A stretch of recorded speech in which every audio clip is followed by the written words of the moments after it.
बिस्मिल्लाहिर्रहमानिर्रहीम। अस्सलामुअलैकुम। Welcome to my channel grow up with Hurab. जो इस चैनल पे न्यू हैं वो रेड बटन को प्रेस कर दें, सब्सक्राइब कर दें और साथ में बेल आइकन को भी ज़रूर प्रेस करें ताकि आपको हमारी न्यू वीडियोस मिलती रहें और थम्स अप करना मत भूलिएगा। बिस्मिल्लाहिर्रहमानिर्रहीम। आज हम बना रहे हैं मज़ेदार सी झटपट तैयार होने वाली चटनी। और ये चटनी किस तरह से बनती है, कैसे बनती है, तो चलते हैं अपनी रेसिपी की तरफ। बिस्मिल्लाहिर्रहमानिर्रहीम। आज हम बना रहे हैं सब्ज़ चटनी और उसके लिए हमने लिया है धनिया। ये देख लें, ये इतना मैंने लिया है। ये तकरीबन होगा एक पाव धनिया। ये इसको अच्छे से धो लिया। धोने के बाद इसको मैंने काट लिया है।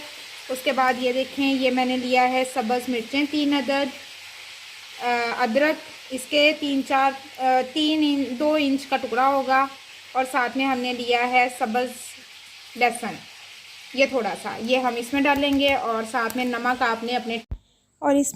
आपने ऐड कर लेना है अपने अपने टेस्ट के मुताबिक। ये हम इसको कूट रहे हैं और कुंडी में कूटने का एक अपना अलग टेस्ट होता है, वरना आप इसको ग्राइंड भी कर सकते हैं, चॉप भी कर सकते हैं। लेकिन कुंडी का जो टेस्ट आपको आएगा वो आपको ना तो ग्राइंडर में आएगा ना चॉपर में आएगा। हमारी वैसे लाइट चली गई है इसलिए हम इसमें कर रहे हैं। ये जी हमारी चटनी कूट हो रही है, इसको भी और कूटना है।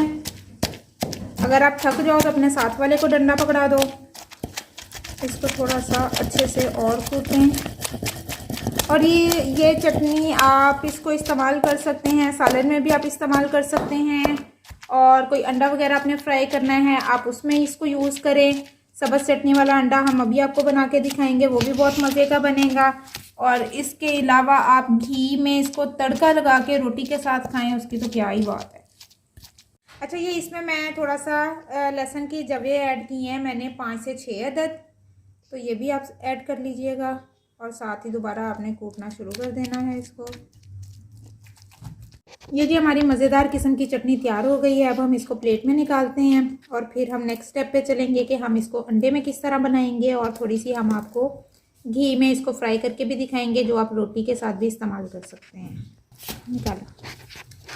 ये जी हम इसको निकाल रहे हैं। ये जी हमारी मज़ेदार सी चटनी तैयार हो गई है। ये भी हम इसमें डाल रहे हैं घी, थोड़ा सा, तकरीबन 75 ग्राम। और अब हम इसमें डालेंगे ये हमारी चटनी। ये भी हम ये देख रहे हैं, थोड़ी सी ले रहे हैं इसमें से हाफ चटनी। अब हम इसको घी में फ्राई करेंगे।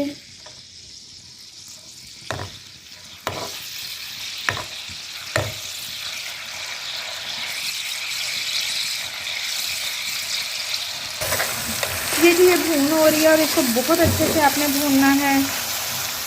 4-5 मिनट के आपको इसकी भुनी भुनी से अच्छी सी खुशबू आने लग जाए। हमें इसकी खुशबू आ रही है।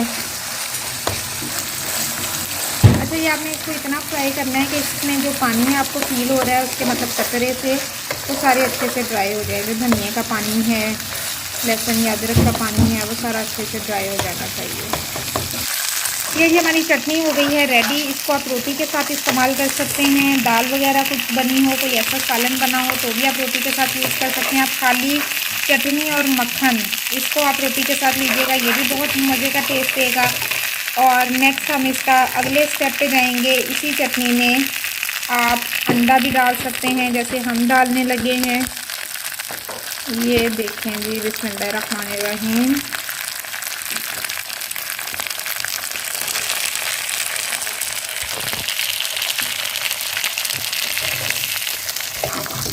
ये हमारी अंडे वाली सब्ज़ चटनी तैयार है। इसको आप 2 से 3 दिन तक फ्रिज में रख के इस्तेमाल कर सकते हैं। ये जो हमारी चटनी रेडी हो गई है। नेक्स्ट इंशाल्लाह न्यू वीडियो के साथ दोबारा हाजिर होंगे। और जो चैनल पे न्यू है वो इसको सब्सक्राइब करना और लाइक करना मत भूलें। नेक्स्ट इंशाल्लाह नई वीडियो के साथ मिलेंगे। फ़िलहाल के लिए अल्लाह हाफ़िज़।